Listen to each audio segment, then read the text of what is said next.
창세기 32장 말씀입니다.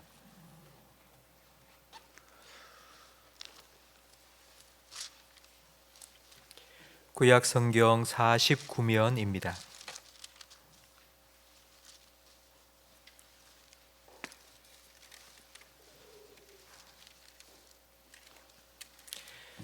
창세기 32장 24절부터 30절까지 저와 성도님들 한 절씩 번갈아 가며 읽겠습니다. 야곱은 홀로 남았더니 어떤 사람이 날이 새도록 야곱과 씨름하다가 자기가 야곱을 이기지 못함을 보고 그가 야곱의 허벅지 관절을 치매 야곱의 허벅지 관절이 그 사람과 씨름할 때 어긋났더라. 그가 이르되 날이 새려하니 나로 가게 하라. 야곱이 이르되 당신이 내게 축복하지 아니하면 가게 하지 아니하겠나이다. 그 사람이 그에게 이르되 내 이름이 무엇이냐? 그가 이르되 야곱이니이다. 그가 이르되 내 이름을 다시는 야곱이라 부를 것이 아니요 이스라엘이라 부를 것이니 이는 내가 하나님과 및 사람들과 겨루어 이겼음이니라. 야곱이 청하여 이르되 당신의 이름을 알려주소서. 그 사람이 이르되 어찌하여 내 이름을 묻느냐 하고 거기서 야곱에게 축복한지라. 함께 읽습니다. 그러므로 야곱이 그곳 이름을 브니엘이라 하였으니 그가 이르기를 내가 하나님과 대면하여 보았으나 내 생명이 보존되었다 함이더라. 아멘. 신년 특별 새벽기도회 둘째 날 오신 성도 여러분, 하나님께서 주시는 평강이 오늘 하루 여러분의 마음속에 가득하기를 축원합니다. 인생은 기다림입니다. 자기 순서를 기다리고 그리고 또 소식을 기다리고 사람을 기다리는 것입니다. 믿음도 기다림입니다. 하나님께서 약속하신 것이 즉각적으로 이루어질 때가 없습니다. 하나님이 약속하신 것을 하나님께서 이루실 때까지 기다리는 것이 믿음입니다. 오늘 우리가 함께 살펴볼 야곱은 기다리지를 못했습니다. 어머니의 모태에서 큰 자가 작은 자를 섬길 것이라고 하나님께서 분명히 말씀해 주셨지만 야곱은 하나님의 때를 기다리지 못하고 자기 스스로 하나님이 약속하신 것을 이루기 위해서 아버지도 속이고 형도 속였습니다. 그 결과 축복은 고사하고 집을 떠나게 되었고 20년 동안 외삼촌 라반의 집에서 고생만 했습니다. 32장 창세기 32장은 이제 20년 동안의 타지 생활을 마치고 다시 고향으로 돌아오는 야곱의 모습이 기록되어 있습니다. 32장 6절 말씀에 보면 야곱이 돌아온다는 소식을 들은 형 에서가 400명을 거느리고 나왔습니다. 20년 만에 동생을 만나니 환영해 주기 위해서 400명을 거느리고 나왔겠습니까? 아니겠죠. 아마 야곱은 20년 전에 자기가 형을 속이고 축복을 가로챘다는 바로 그 자기를 속였다는 것 때문에 형 에서가 자기를 죽일 거라는 두려움이 있었습니다. 야곱은 형에 대한 두려움 그리고 죽음에 대한 두려움 때문에 야복강을 건너지 못했습니다. 20년 동안 고생해서 얻은 자기 아내와 자식들 그리고 자기 재산 먼저 다 건너보내고 이제 자기 혼자 남게 되었습니다. 세상적인 관점에서 보면 야곱은 자수성가한 사람입니다. 그러니까 맨손으로 시작해서 많은 양떼, 소떼, 나귀 그리고 처자식들도 그리고 많은 종들도 소유한 부자가 되었습니다. 사람들은 그 사람이 무엇을 가지고 있느냐에 따라 그 사람을 평가합니다. 가진 것이 많은 사람을 성공했다고 말하고 그렇지 않으면 실패한 인생이라고 말합니다. 그런데 내가 가진 것이 나를 지켜줄 수 없다는 것을 깨닫는 순간이 우리에게는 반드시 찾아옵니다. 때로는 사람들이 나를 좋아한 게 아니라 내가 가진 것을 좋아했다는 것을 알아챌 때도 찾아옵니다. 내 소유가 내 존재가 아니라는 것을 깨닫는 순간이 찾아옵니다. 바로 그때가 진짜 나를 만나는 시간입니다. 지금 야곱은 야복 강가에서 그런 시간을 가지고 있습니다. 혹시 여러분에게는 이런 시간이 있으셨습니까? 요즘 혼밥, 혼술, 혼영 이런 혼자 나 홀로 문화가 참 많이 흔해졌습니다. 그런데 뭐 혼술, 혼밥 한다고 말하지만 진짜 혼자 있지 않습니다. 혼자 있다고 말하면서도 계속 스마트폰 보고 다른 사람들이 살아가고 있는 모습들, 다른 사람들이 하는 얘기들 계속 듣고 있습니다. 음악 듣고 있고. 그러니까 진짜 혼자 있는 시간을 가지는 게 아닙니다. 성도 여러분, 여러분이 신앙생활하면서 신앙생활 중에 여러분이 혼자 하고 있는 것이 무엇인지 한번 생각해 보십시오. 함께 모여서 예배드리고 함께 찬양하고 하지만 우리가 신앙생활 중에서 혼자 하는 가장 대표적인 것은 기도입니다. 기도는 하나님과 독대하는 시간입니다.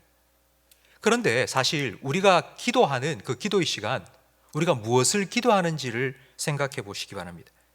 정말 나 자신을 위해서 기도하는 게 아니라 내가 가진 것이나 그리고 나와 함께 있는 사람들을 위해서 기도하는 것이 훨씬 더 많습니다.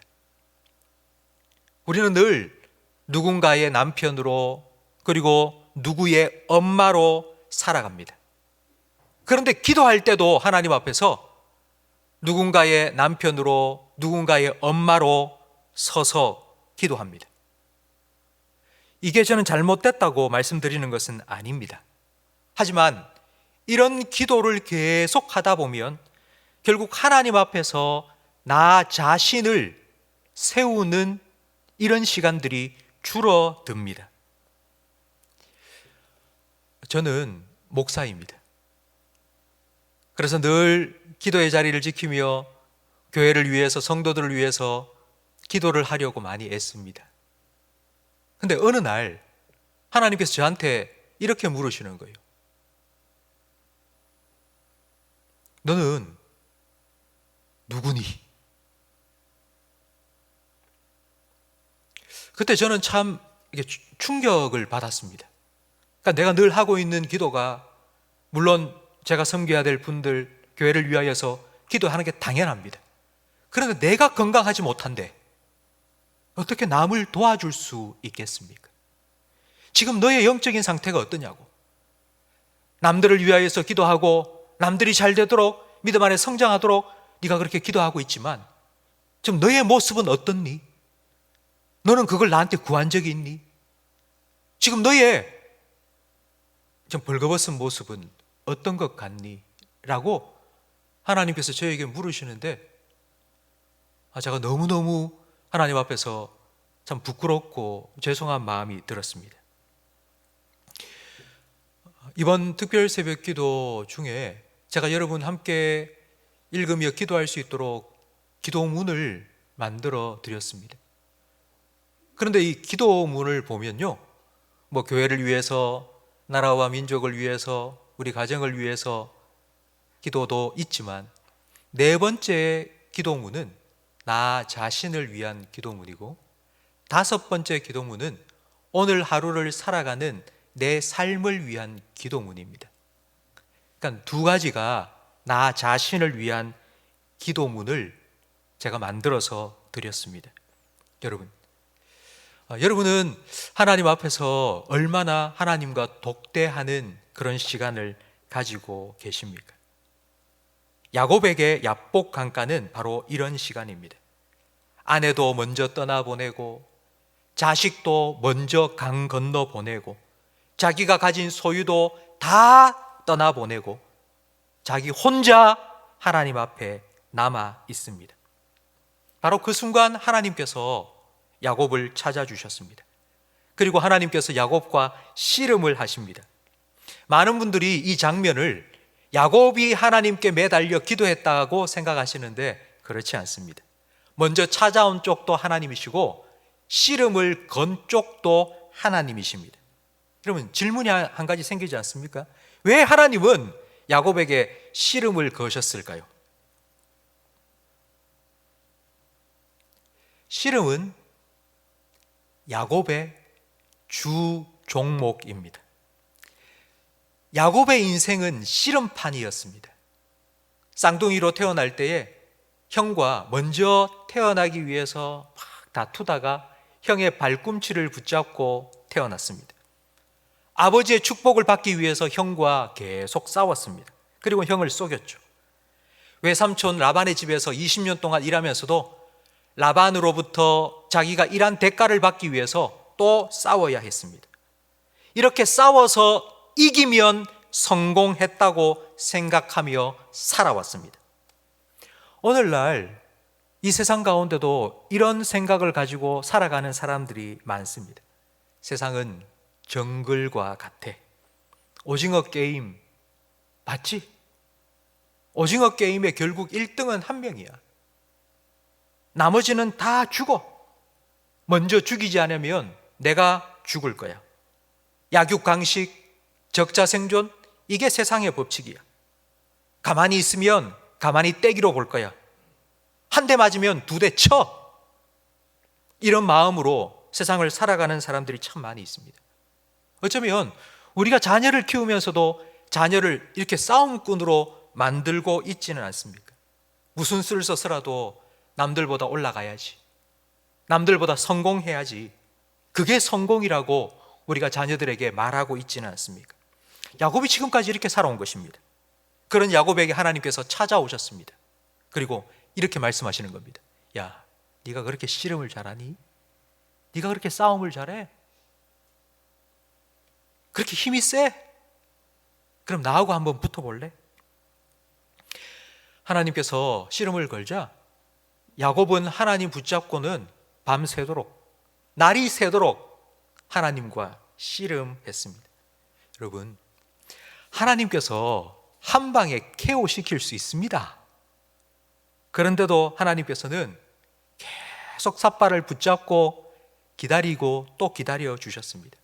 하나님은 야곱이 스스로 깨닫고, 하나님, 저 못하겠어요. 제 힘으로 안 돼요. 하나님께서 축복해 주시지 않으면 저는 살아갈 수가 없어요. 이렇게 먼저 하나님 앞에 항복하기를 기다려 주신 것입니다. 하나님은 야곱의 삿발을 붙잡고 이렇게 계속 물으십니다. 야, 네가 그렇게 힘써 애써 살아온 결과가 뭐니? 지금 너에게 남은 거 뭐야? 네 인생의 주인이 누구니? 내가 너에게 축복해 준 것, 네가 아무리 잔머리를 굴리고 네가 장꾀를 세워서 해 나간다 해도 내가 허락하지 않으면 너에게 주어질 수 없는 거야. 내가 너를 축복한다고 약속했으니 너 나 믿고 좀 기다려주면 안 되겠니? 하나님께서 계속 설득을 하신 겁니다. 여기서 저는 여러분에게 한번 질문을 드리고 싶습니다. 성도 여러분, 여러분은 하나님과 얼마나 오랫동안 씨름을 해오고 계십니까? 다르게 표현하면 하나님께서는 여러분을 얼마나 지금 기다려주고 계실까요?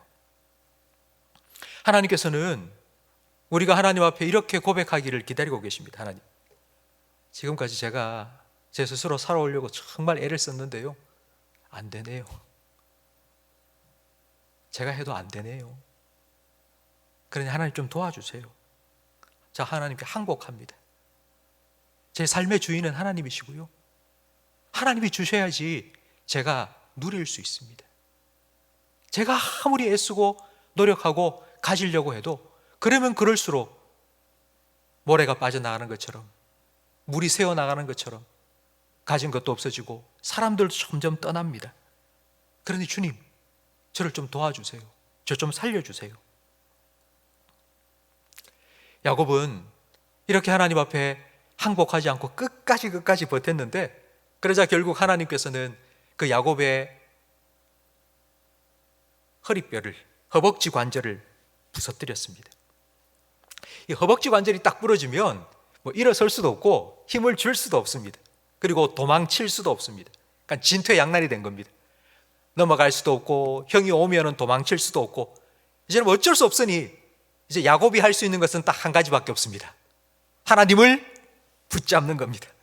하나님을 붙잡고, 하나님 도와주세요. 하나님 저 좀 살려주세요. 하나님 저 축복해 주세요. 하나님 저를 축복해 주시지 않으면 제가 보낼 수 없습니다. 라고 하나님을 꽉 붙잡은 겁니다. 하나님께서는 야곱의 다리를 부셔뜨려서라도 야곱이 하나님을 붙잡게 만드신 겁니다. 야곱이 하나님 앞에 엎드리기를 원하셨던 것입니다. 그렇게 해서라도 하나님을 찾고 하나님께 기도하기를 원하셨던 것입니다. 그렇게 하나님을 붙잡고 하나님 나 좀 축복해 주세요라고 그렇게 간절히 부르짖는 그 야곱을 향해서 하나님께서 27절 말씀에 이렇게 묻습니다. 너의 이름이 무엇이냐? 아니, 하나님이 이름을 몰라서 물으셨겠습니까? 다 알겠죠. 다 아시고 계시죠. 근데 왜 이렇게 물으셨을까요? 이 질문에 야곱은 이렇게 대답합니다. 저 야곱입니다. 저는 간사한 놈입니다.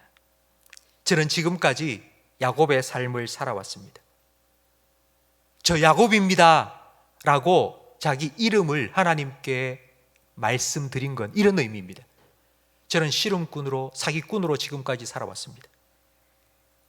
저는 그런 인간입니다 라고 하나님 앞에 자기 인생을 다 내어 놓은 것입니다. 그러자 하나님께서 말씀하십니다. 다시는 너의 이름을 야곱이라 부르지 않을게. 이제 너의 이름을 이스라엘이라고 부를 거야. 어제도 살펴봤지만 하나님께서 이름을 바꾸어 주신다라는 말은 하나님께서 그 이름에 걸맞는 사람으로 만들어 주시겠다는 뜻이고, 다른 말로 하면 그의 인생을 바꾸어 주시겠다는 의미입니다. 20년 전 야곱은 축복을 훔쳤습니다. 이제 야곱은 축복을 간구합니다. 지금까지 야곱은 씨름하며 살아왔습니다. 지금부터 야곱은 기도하며 살 것입니다. 이것이 하나님께서 주신 이스라엘의 축복입니다. 성도 여러분,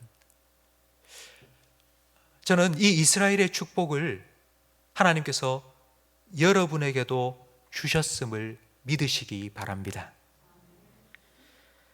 야곱의 허벅지 관절을 꺾으셨지만 결국 야곱은 하나님 앞에 무릎을 꿇었습니다.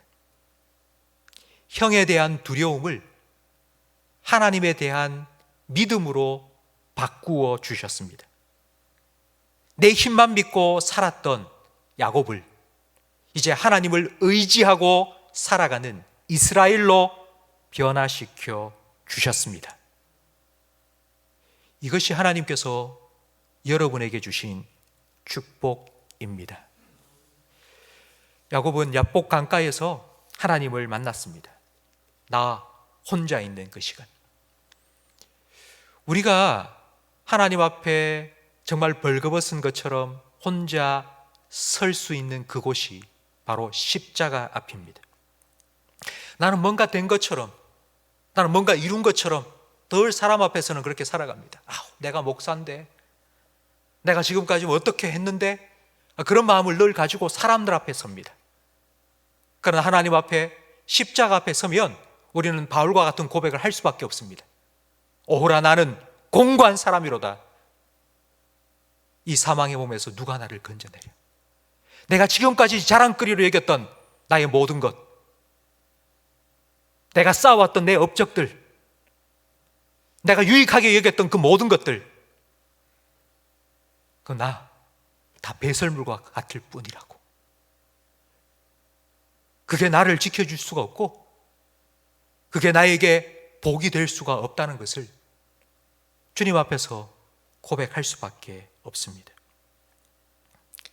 이런 우리를 하나님께서는 자녀로 삼아 주셨습니다. 내 스스로 내 인생을 개척하며 살아가야 될 우리를 하나님께서는 불쌍히 여기시고 우리 아버지가 되어주셨고 우리를 하나님을 아빠 아버지라 부를 수 있는 자녀 삼아 주셨습니다. 하나님은 우리 아버지십니다. 하나님께서 우리와 함께 하신다면 우리의 삶에 놀라운 변화가 일어날 수밖에 없습니다. 하나님은 우리를 위해서, 여러분을 위해서 새 일을 행하실 분이기 때문입니다. 하나님이 함께 하시면 천만인이 둘러 진친다 할지라도 우리는 두려워하지 않을 수 있습니다.